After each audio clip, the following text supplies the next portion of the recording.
बोले भगवान महावीर स्वामी की, आचार्य कुंद कुंद स्वामी की, आचार्य गुरुवर विद्यासागर मुनि महाराज की।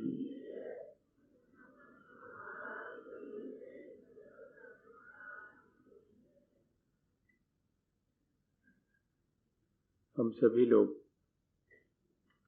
पिछले कई दिनों से अपने जीवन में जो हम करते हैं उसी से हमारा व्यक्तित्व, उसी से हमारा जीवन, हमारी वाणी और विचार सभी प्रभावित होते हैं। तब हम क्यों ना ऐसा करें जिससे कि हमारा व्यक्तित्व ऊंचा उठे, हमारा जीवन अच्छा बने, हमारी वाणी और हमारे विचारों में भी श्रेष्ठता आए। जब ये जिम्मेदारी कर्मों की हमारी है तो फिर हमको कर्म करने का कौशल, कर्म करने की कुशलता भी होनी चाहिए। एक ज्ञानी और अज्ञानी दोनों अपने जीवन में कर्म करते हैं और कर्मों का फल भी भोगते हैं।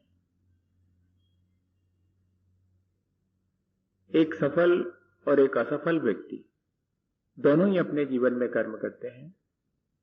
एक जैसे कर्म करने के बाद भी एक सफलता हासिल करता है, एक ज्ञानवान कहलाता है, एक असफल हो जाता है और अज्ञानी कहलाता है। बाह्य कर्म समान रूप से करने के बावजूद भी ऐसा क्या है जो हमारे जीवन को सफल और श्रेष्ठ बनाता है?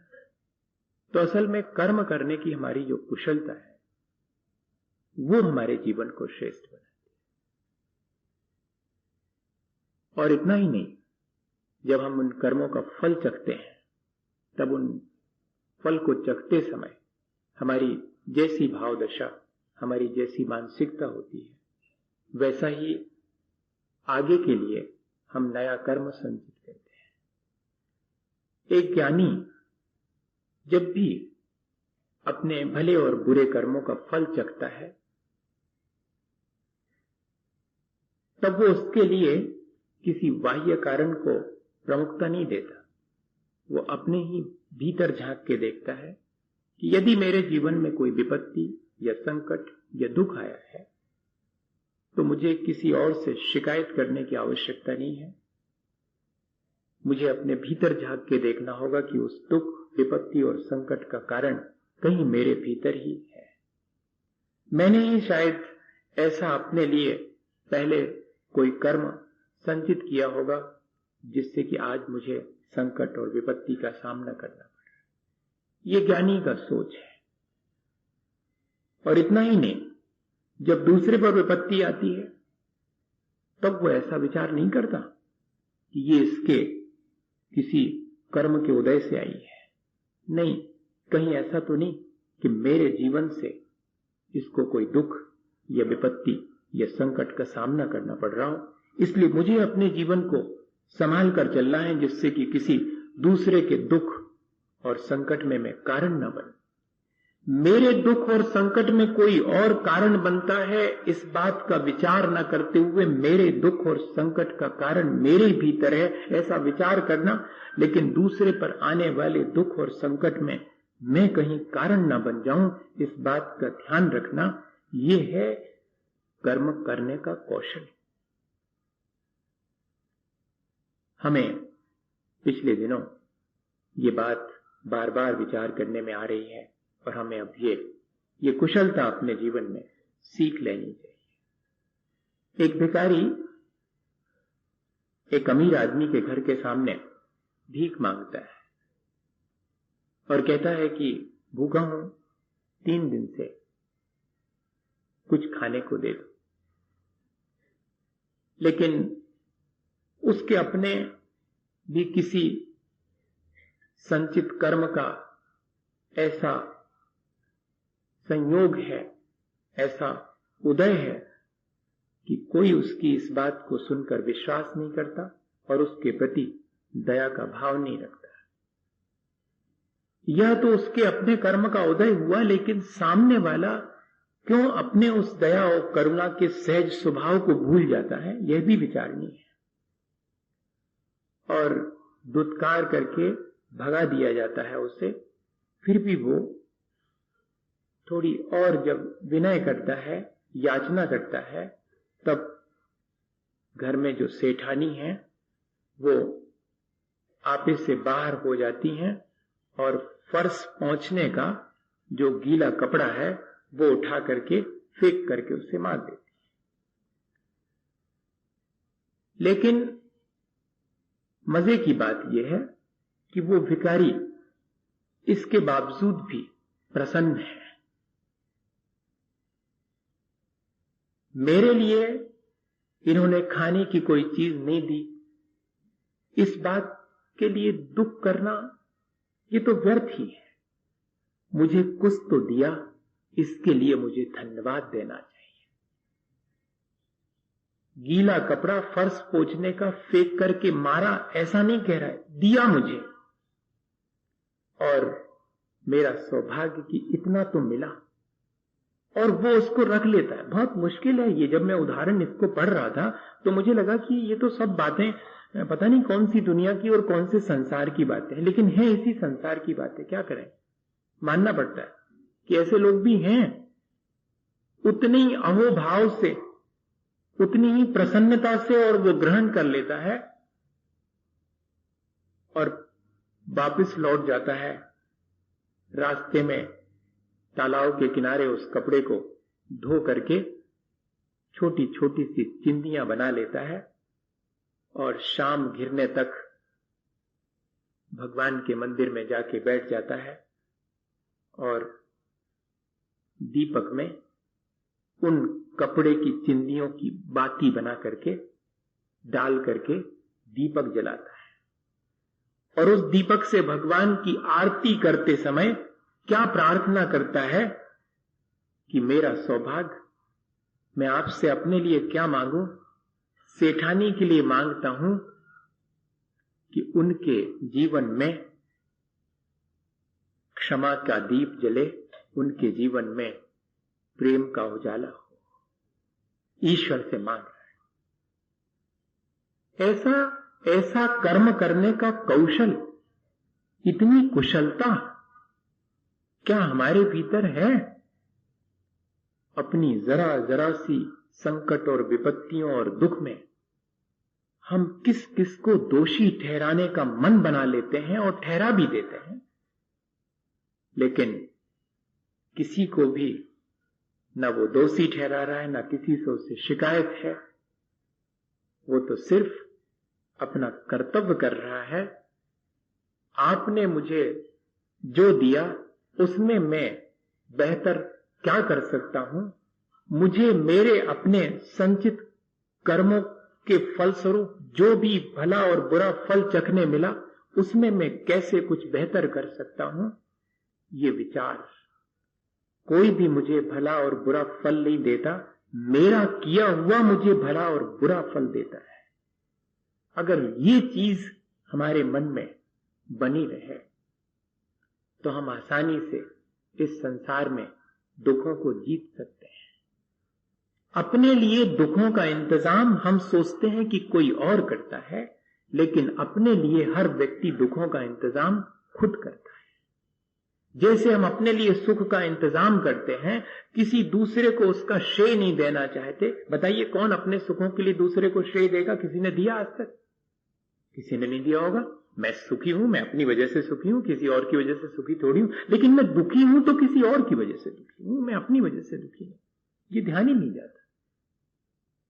नहीं, जिस तरह से मैं सुखी हूं तो अपनी तरह से सुखी हूं, उसी तरह अगर मैं दुखी हूं तो उसकी जिम्मेदारी भी मेरी है। मेरे भीतर उसका कोई कारण मौजूद है। अगर सुख सुविधा के साधनों के अभाव होने से कोई दुखी है, या कि सुख सुविधा के साधन मिल जाने पर फिर सुख होना चाहिए, धन मिल जाने पर फिर सुख होना चाहिए। लेकिन बहुत से ऐसे लोग हैं जिनको कि सुख सुविधा के साधन मिलने पर भी दुखी देखा जाता है। अच्छा, तो फिर पद प्रतिष्ठा का अभाव होने से शायद दुख होता होगा। अरे तो ऐसे तो बहुत सारे लोग हैं जिनको पद प्रतिष्ठा मिल जाती, इसके बाद भी वे दुखी रहते हैं। अरे नहीं, तब तो शरीर स्वस्थ होता होगा, तब सुख मिलता होगा, शरीर की अस्वस्थता से दुख होता होगा। तो जिन जिनके शरीर स्वस्थ हैं उनके भी बहुत सारे दुख हैं, तब तो फिर न पद प्रतिष्ठा से सुख के अभाव में दुख मिलता है, न सुख सुविधा के साधनों के अभाव में, न शरीर की अस्वस्थता के अभाव में दुख मिलता है। तो दुख का कोई तो कारण होगा। ये सब बाह्य कारण हैं दुख के। इनके होने नहीं होने पर भी हमारे अंतरंग का कारण अगर मौजूद है, हमारे भीतर अगर हमने असाता कर्म का संचय करके रखा है, तो वो असाता अपना फल हमें अवश्य देगी। और मैं अपने लिए असाता कमाता कैसे हूं, हमें सिर्फ इस पर विचार करें, ताकि आगे मेरे जीवन में असाता, मेरे जीवन में दुख, संकट और विपत्ति ना आए। कोई कितना भी बाहर से मेरे जीवन के लिए संकट उत्पन्न कर सकता है, लेकिन जब तक मेरे असाता का भीतर कारण मौजूद नहीं होगा, तब तक कोई भी मुझे कितनी भी विपत्ति में डाल दे, वो विपत्ति भी मेरे लिए संपत्ति का काम करे। और ऐसे सैकड़ों उदाहरण भरे पड़े हैं। पुराण ग्रंथों को उठा करके देखें कि कितने कितने लोगों को विपत्ति में डाला, लेकिन उनके अपने संचित कर्म भले थे, इसलिए वो विपत्ति भी उनका कोई बिगाड़ नहीं कर पाई। तो भैया, मेरे अपने संकट और दुखों का कारण मेरे भीतर मौजूद है, तो मैंने ऐसा क्या किया होगा जिससे कि मेरे दुख और संकट आए, इस पर विचार करना है। आचार्य भगवंतों ने हमें विचार करके और दे दिया है एक सूत्र, दुख शोक तापा क्रंदन बद परिदेव नान्यात्म परोभय स्थानान्य असद्वेद्य। मैंने अपने लिए आज वर्तमान में जो मैं दुख भोग रहा हूं, उसका इंतजाम जो मैंने किया है, वो कौन से भावों से मैं अपने असाता का कर्म का संचय करता हूं, अपने दुखों का मैं स्वयं इंतजाम करता हूं। बड़ा ऐसा लगेगा कि अपने दुख का इंतजाम कोई खुद करेगा क्या? अज्ञानतावश हम क्या नहीं करते, मोह के वशीभूत होकर हम क्या नहीं करते, अपनी हमारी आसक्तियां हमसे क्या नहीं करवा लेती, हमारे दुख का उपाय हम अपने हाथ से कर लेते हैं। वो तो जब थोड़ी समझ आती है तब अपने ऊपर रोना आता है या हंसी आती है कि अरे ये हम ही हैं जो हमने ऐसा किया और हमने अपने दुख का इंतजाम कर लिया। पर आचार्यों ने तो सूत्र लिख दिया, कितनी चीजें, दुख शोक ताप आक्रंदन बध परिदेवनानि आत्म पर उभय स्थानानि असद्वेद्यस्य। मेरे भीतर अगर मैंने असाता संचय की है, जिसका कि फल मुझे आज भोगना पड़ रहा है, तो उस समय मैंने क्या क्या किया होगा, स्वयं भी दुखी और दूसरे को भी दुख में डाला होगा। आत्म पर उभय, स्वयं को भी दूसरे को भी और दोनों को ही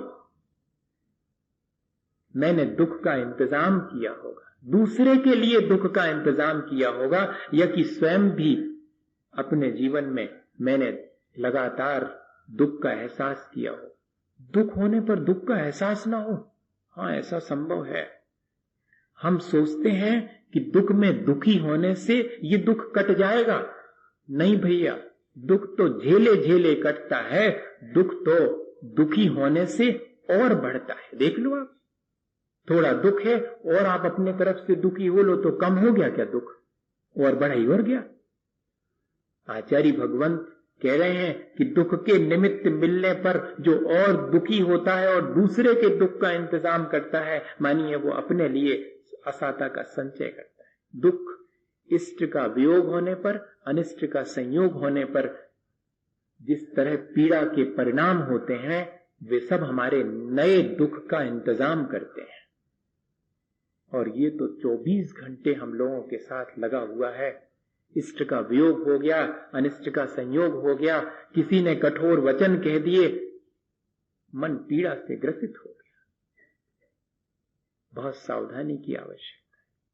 ये सारी स्थितियां निर्मित हों, फिर भी मुझे अपने मन की प्रसन्नता बनाए रखनी है, वरना मैं अपने लिए खुद दुखी होकर नए दुख का इंतजाम कर लूंगा। ये मुझे सावधानी रखनी। हम हमेशा ऐसा कहते हुए सुनते हुए पाए जाते हैं कि हम अपने आप दुखी हैं। आपको क्या मतलब? अरे नहीं भैया, आप अपने आप दुखी हैं तो आप अपने दुख का इंतजाम तो कर ही रहे हैं, और आपके दुखी होने से वातावरण भी प्रभावित होगा, वो भी दुखमय होगा। एक दुखी व्यक्ति के चारों तरफ पहुंच करके कोई भी व्यक्ति सुख का एहसास नहीं कर पाता, लेकिन एक प्रसन्न व्यक्ति के चारों तरफ कोई भी पहुंच जाए, वो दुखी भी हो तब भी थोड़ी देर को अपना दुख भूल करके प्रसन्नता का अनुभव कर सकता है। इसलिए ऐसा नहीं सोचना कि मैं दुखी हूं। जब जब मैं दुखी होता हूं तो दूसरे को दोषी ठहराने का भाव मेरे अंदर आता है कि मेरे दुख का कोई कारण है, और तब मैं दूसरे को भी दुखी पहुंचा करके फिर सुख का अनुभव करता हूं। ये मेरे भीतर एक मिथ्या भाव उत्पन्न होता है अपने दुख के क्षणों में। इसलिए जब इष्ट का वियोग हो, अनिष्ट का संयोग हो, या कि अपने अनुकूल कोई वचन न कहे जाएं, तब बहुत सावधानी रखने का काम है। शोक किसी हितैषी व्यक्ति के विच्छेद हो जाने पर कोई कारण निर्मित हो जाता है। डाइवर्स कैसे होता है? कल तक जिसके सामने ये कहते पाए जाते थे कि तुम्हारे बिना एक क्षण नहीं रहूंगा, उसी के साथ हमारी भाव दशा ये बनती है कि ये कहते पाए जाते हैं कि तुम्हारे साथ एक क्षण भी नहीं रह सकूंगा। और विच्छेद, और फिर बाद में जो निरंतर एक पीड़ा का भाव होता है, उसे कहते हैं शोक। दुख और शोक में इतना फर्क है। हितैषी व्यक्ति से अपने किसी कारण से जब विच्छेद हो जाता है, तब भीतर ही भीतर उस मोह की वजह से और हमारे अंदर जो पीड़ा उत्पन्न होती, जो दुख होता, उसको शोक नाम दिया है। ऐसा भी जीवन में आता है, ऐसे क्षण भी जीवन में आते हैं। सावधानी रखें, नहीं तो अपने जीवन में ये जो शोक किसी पुराने वजह से आया है, पर आगे का इंतजाम और कर लेगा ये। और ताप, किसी को भी कठोर वचन नहीं बोलना, क्योंकि किसी के भी कठोर वचन सुनकर के भीतर भीतर जो एक जलन उत्पन्न होती है, जैसे कि हमने एक आपको उदाहरण सुनाया था कि शेर जब घर आ गया था तो जीवन साथी ने कह दिया था कि ये शेर थोड़ी, ये तो गधा है, हमारी लकड़ियां लाता है जंगल से। तब वो जो एक वचन था वो उसके भीतर घाव की तरह जलन देता था, जैसे कि घाव जलन देता है। वो कहलाता है ताप, उसको संताप भी कहते हैं। आक्रंदन, जब सहन नहीं होता है भीतर का दुख, तब जब हम जोर जोर से आंसू बहाते हुए क्रंदन करते हैं, वीपिंग जिसको कहते हैं, वो आक्रंदन है। ये आक्रंदन भी हमारे आगामी असाता के बंध का कारण है। ये ध्यान रखना, हमारे असाता का इंतजाम हम इस तरह से करते हैं। किसी और को भी हम इसी तरह अगर रुलाते हैं, किसी और को भी संताप में कारण बनते हैं, तब भी हम अपने ही असाता का बंध करते हैं। और स्वयं भी अगर इन परिणामों को करते हैं तो हमारे लिए ये दुख की संतति बढ़ती ही चली। इस दुख की संतति को बढ़ाने वाले हम स्वयं हैं। दुख ही दुख की संतति को बढ़ाता है। ये बहुत सावधानी की आवश्यकता। परिदेवन, जिंदगी भर जिनके गुण नहीं गाए उनके मरने पर और गुणगान करते हुए रोना, ये परिदेवन कहलाता है। हाँ, ऐसा भी करते हैं अपन। जिंदगी भर जिनकी निंदा करी होगी, जिनके गुणों का ध्यान नहीं दिया होगा, उनके मरण के बाद उनके गुणों को याद कर करके और फिर हम रोते हैं, हिलक हिलक करके रोते हैं। तब और हम नए दुख का इंतजाम करते हैं। ये इतने कारण आचार्य भगवंतों ने हमारे अपने दुख के बताए हैं, और कोई बाहरी कारण नहीं है। ये मेरी अपनी भाव दशा ही मेरे दुखों का कारण बन जाती है। और इतना ही नहीं, जब अकलंक स्वामी के, ये तो जो अपन उमा स्वामी महाराज के चरणों में बैठे तो उन्होंने हमें ऐसी सलाह दी, और अकलंक स्वामी के चरणों में बैठे तो इतने महान आचार्य कहते हैं कि अपने जीवन को जो यूं ही व्यर्थ बर्बाद करते हैं वे अपने दुखों का इंतजाम खुद करते हैं। दूसरे के लिए दुखदायी कार्य करना, हिंसा के उपकरणों को उत्पन्न करना, उनका व्यापार करना, पेस्टिसाइड, विष इत्यादि, इन सब की मैन्युफैक्चरिंग करना, उनकी सेलिंग करना, डीलरशिप ले लेना इनकी, ये सारे अपने दुखों का इंतजाम है। जितने भी कार्य दूसरे के लिए दुख पहुंचाने वाले हम करते हैं वे सारे कार्य अंततः हमारे दुख का कारण बनते हैं। और सबसे बड़ी चीज तो कि अपने जीवन को व्यर्थ यूं ही बर्बाद करना, अपने जीवन से कोई भी सार्थक कार्य नहीं कर पाना पूरे जीवन भर, ये असाता के बंध का बहुत बड़ा कारण है। ये अकलंक स्वामी तत्वार्थ राजवार्तिक में लिख रहे हैं। कभी अपन देखें इन बातों को और अपने जीवन में विचार करें। जब अपने ऊपर अपने ही बांधे गए दुखों का बोझ भारी हो जाए और हमसे झेला नहीं जाए तो हमें क्या विचार करना चाहिए? अब जरा सा ये विचार कर ले। ये तो विचार कर लिया अपन ने कि मेरे अपने ऊपर जो दुखों का बोझा मैं ढो रहा हूं वो मैंने ही बांधा है। जैसे कि मैं सामान की पोटली ये सोच करके कि मेरे पास इतना सारा सामान है वो बांध करके सिर पे रख लेता हूं और उसका बोझा ढोकता हूं। लगता है कि जैसे कि मैं बहुत सारा सामान लिए हूं, लेकिन मैं तो उसके बोझ से दबा जा रहा हूं, ये दिखाई नहीं पड़ता। ऐसे ही जब जब मैं दूसरे के दुख का इंतजाम करता हूं तो सोचता हूं देखा कैसा बच्चों को दुख में डाला, लेकिन उस समय मैं अपने सिर पर दुखों का जो बोझा बांधता हूं उसकी तरफ ध्यान नहीं जाता। आचार्य भगवंत ध्यान दिला रहे हैं कि अगर चलो अज्ञानतावश मोह के वशीभूत होकर, आसक्ति के वशीभूत होकर के और मैंने अपने दुख का इंतजाम कर लिया है तो उपाय क्या है? तो उपाय बताते हैं कि ये तो हो गए अपने असाता के उपाय। साता के उपाय की चर्चा नहीं करूंगा, साता के उपाय की तो कल चर्चा करूंगा अगले सूत्र की। लेकिन आज तो सिर्फ ये देख लूं कि इन दुखों के आ जाने पर मैं क्या करूं, मैं क्या कर्म करूं। ये तो ठीक है कि मेरे अंदर जो भी साता है उसके लिए मैंने क्या क्या करा होगा, उस पर विचार कर लेंगे और आगे के लिए तैयारी कर लेंगे कि और साता बने वो अपन अलग से करेंगे। लेकिन आज अब तो जबकि मेरे ऊपर दुखों का बोझा इतना भारी हो गया है, मेरे इस पल्ले में कुछ साता है ही नहीं, तब ऐसी असाता की स्थिति में मैं क्या करूं, क्या उपाय करूं? तब उसके लिए आचार्य भगवंत कहते हैं कि सबसे पहली चीज दूसरे से अपेक्षाएं कम करो, शिकायत कम करना कम करो। जब भी दुख आवे तो कम से कम दूसरे ने दुख दिया है ऐसा विचार ही मत करो। मेरे ही भीतर दुख का कारण है, भैया तुमने कुछ नहीं किया। सामने वाला अगर ये फील भी करे कि मेरी वजह से आपको दुख पहुंचा तो उसके पैर छू करके कहना कि नहीं ऐसा मत करो, आपकी वजह से मुझे कोई दुख नहीं है, दुख तो मेरे भीतर है, मैंने ही कुछ ऐसा किया होगा जिससे कि मुझे दुख पहुंच गया।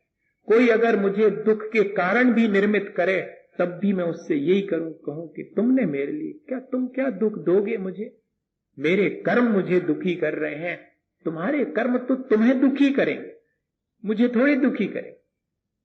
किसी के कर्म किसी और को दुखी करें ऐसा नहीं होता, हमारे कर्म हमें दुखी करते हैं। तुम वो जो हमें दुख पहुंचाने का कर्म कर रहे हो उसका फल तुम्हें जब मिलेगा वो तुम्हें दुखी करेगा। अभी मैं तुम्हारे किए गए कर्म से थोड़ी दुखी हूं, मैं तो अपने किए कर्म से। और ये बहुत कठिन है, ये विचार आना बहुत कठिन, लेकिन करना तो पड़ेगा। आज नहीं करेंगे कल करेंगे, कल नहीं करेंगे परसों करेंगे, पर आना चाहिए। और देखो भैया, अपने दुख से दुखी लोग ज्यादा नहीं है, दूसरे के दुख से दुखी लोग तो और ही कम हैं। अपने दुख से दुखी लोग तो संसार में मिल जाएंगे कि उनको शरीर ठीक नहीं मिला, आर्थिक स्थिति कमजोर है, पद प्रतिष्ठा नहीं मिली, सुख सुविधा के साधन नहीं मिले, सो इस वजह से दुखी है। ऐसे लोग तो बहुत ज्यादा नहीं है, और इससे भी कम हैं ऐसे लोग जो दूसरे के दुख से दुखी हैं कि भैया इनके दुख कैसे दूर करूं। ऐसे तो महान लोग हैं, वो कहीं मिल जाएं तो पैर छू लेना, जो दूसरे के दुख से दुखी हो। अपने दुख से दुखी तो संसार में बहुत मिलेंगे, वे भी लेकिन उतने नहीं हैं, उससे भी ज्यादा हैं दूसरे के सुख से दुखी। हाँ, दूसरे के दुख से दुखी बहुत कम, उससे ज्यादा अपने दुख से दुखी, और सबसे ज्यादा दूसरे के सुख से दुखी लोग, कि दूसरा क्यों सुख से जी रहा है, इस बात की बड़ी तकलीफ। अपने भीतर झांक करके देखें कि कितने क्षण मेरे ऐसे होते हैं जिसमें मैं अपने ही किसी अभाव की वजह से दुखी होता हूं, और कितने क्षण ऐसे होते हैं जिनमें मैं दूसरे के दुख से थोड़ा दुख महसूस करता हूं, और अधिकांश क्षण तो मेरे दूसरे के सुख को देख देख करके ही दुखी होने में ही गुजर जाते। और ऐसे दूसरे के सुख से दुखी लोगों को तीर्थंकर भी आ जाएं, भगवान भी आ जाएं, तो सुख ही नहीं कर सकते। जो दूसरे के सुख से दुखी है उसके लिए दुख से बचने का कोई इंतजाम नहीं। अपने दुखों से बचने का तो उपाय, बेटी का ब्याह करके विदा कर रहे हैं, दुखी है मन, लेकिन प्रसन्नता है कि सुख से रहेगी, कोई असाता नहीं बंध रही, आंसू गिर रहे हैं फिर भी। बेटा जा रहा है विदेश पढ़ने के लिए, आंसू टपक रहे हैं, सिर पर हाथ फेर के विदा दे रहे हैं, पर मन प्रसन्न है, भविष्य उज्जवल हो जाए, इतना ही चाहते हैं। धर्मात्मा का संयोग मिला, एक दिन धर्मात्मा दूर जाता है, तब उसको भेजने जा रहे हैं, आंखों में आंसू हैं, लेकिन मन प्रसन्न है कि जब तक ये रहे तब तक हमने धर्म सीख लिया, अब धर्म हमारे साथ है, जी भले ही दूर चले जाएं लेकिन धर्म तो दे करके जा रहे। तब भी कोई असाता नहीं बंधेगी। दूसरे के दुख से दुखी होने वाले को भी साता ही बनती है, और इस तरह के विचार करने वाले को भी साता ही बनती है। असाता तो तब बनती है जबकि हम दूसरे के सुख को सहन नहीं कर पाते हैं और भीतर ही भीतर शोक संताप से ग्रसित हो जाते, तब और नई असाता का बंध कर। एक उदाहरण है, शायद मैंने पहले सुनाया हो, पर इस अवसर पर फिर से अपन उसको रिवाइज कर लें।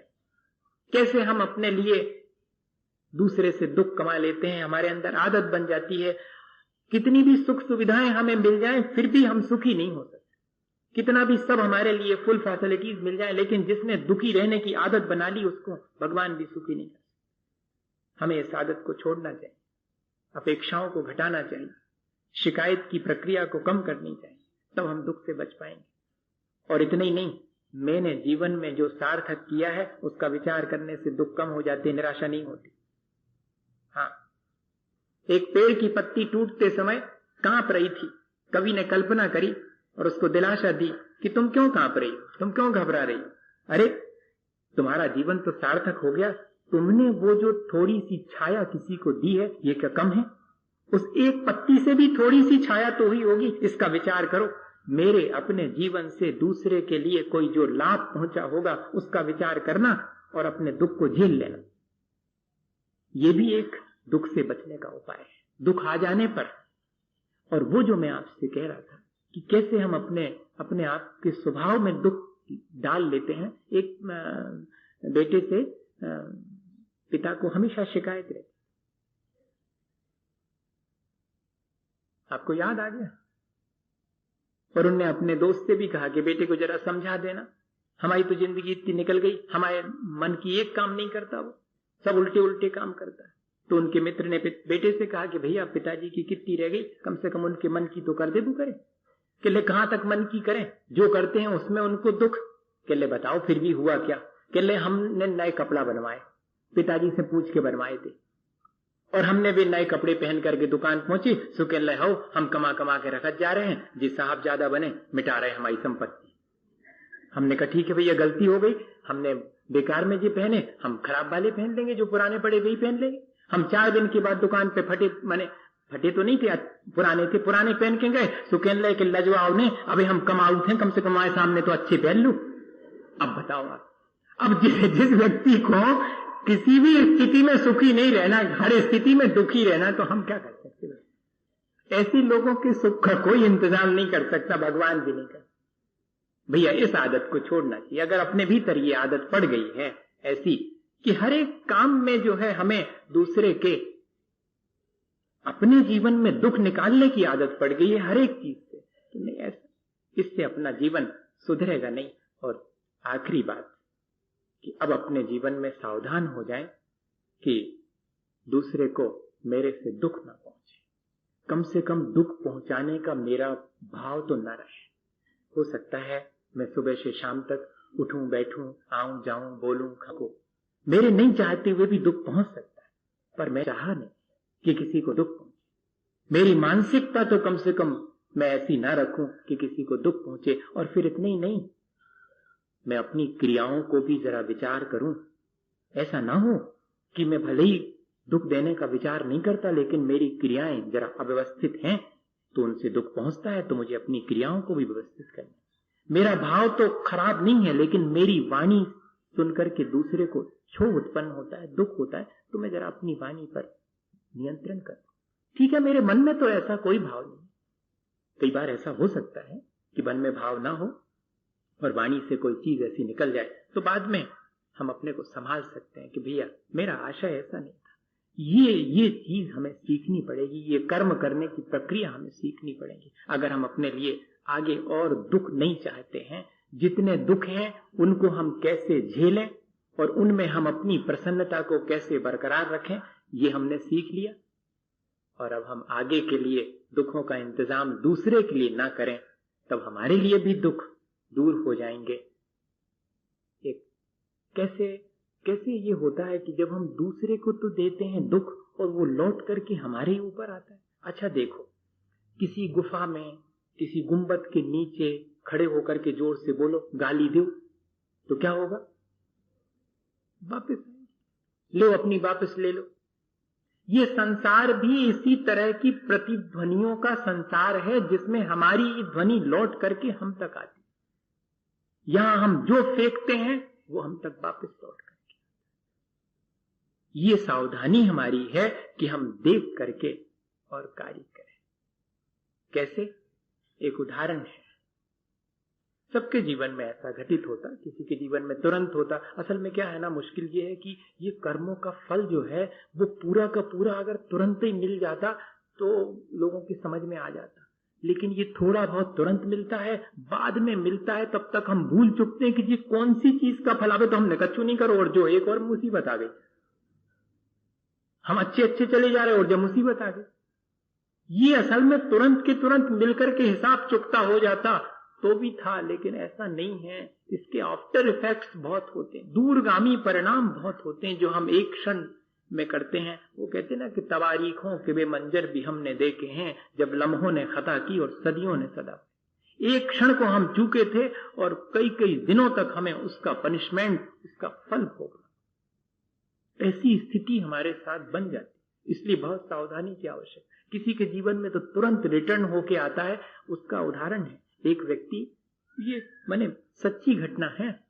एक व्यक्ति ने अपने बेटे की शादी में बेटी वालों को इतना अधिक परेशान किया, इतनी तकलीफ पहुंचाई कि जो देखने वाले सज्जन पुरुष थे उनको भी अच्छा नहीं लगा कि भाई ये तो ठीक है। और उसमें से एक व्यक्ति ने आकर के, ये कन्हैयालाल प्रभाकर मिश्र ने लिखा है उनके जीवन का, उन्हीं ने लिखा कि मैंने जाकर के उनसे कहा कि ये आपको शोभा नहीं देता। तो मालूम उन्होंने क्या कहा? अरे कहना तुम नहीं जानते, गन्ने को निचो जब रस निकलता है। ऐसा उदाहरण दे। इतना सब करने के बाद भी क्या उदाहरण दे रहे हैं वो कि गन्ने को निचो तब रस निकलता है। इनने कहा भैया ऐसे व्यक्ति से अपन, जो आदमी के स्तर से नीचे उतर जाए, उससे बात करने का क्या औचित्य है? कोई औचित्य नहीं। तो ये अपने एक तरफ हो गए। 2-3 साल के बाद उन्हीं सज्जन की, जिनकी बेटे का ब्याह हुआ था, अब बिटिया का ब्याह हुआ, और उनकी बिटिया के ब्याह में बेटे वाले ने उनकी जो दुर्दशा करी तो लोगों से देखी नहीं गई। हाँ, उसी जीवन में। और अब की बार रास्ते में मुंह लटकाए और फिर मिल गए वो। भैया उदास क्यों हो, क्या बात हुआ? अब बिटिया आ जाएगी, हफ्ते भर में आ जाएगी, इतनी उदासी की? अरे कहने बात नहीं है। कहने बात क्या है? कहने भैया अब तो लड़की वाले को कोई आदमी नहीं समझता। अब कह रहे हो? अरे भैया अब तो लड़की वाले को कोई आदमी नहीं समझता। तो बोले हमने उनसे कहा तो नहीं, पर हमारे उसमें आ गया कि ठीक तो है, आदमी क्यों समझेगा, क्योंकि आपने भी तो पहले गन्ना की उपमा दी थी, आपने भी कहा आदमी समझा था, आपने भी तो गन्ना ही समझा था जिसको कि निचोने पर रस निकलता है। भैया हमारे साथ ये सारी चीजें हम खुद इकट्ठी करते हैं। जैसा हम व्यवहार दूसरे के साथ करते हैं वो हम तक लौट करके आता है। अगर हम अपने जीवन में दुख नहीं चाहते हैं तो फिर हम अब दूसरे के लिए भी दुख का इंतजाम करना बंद कर देवें।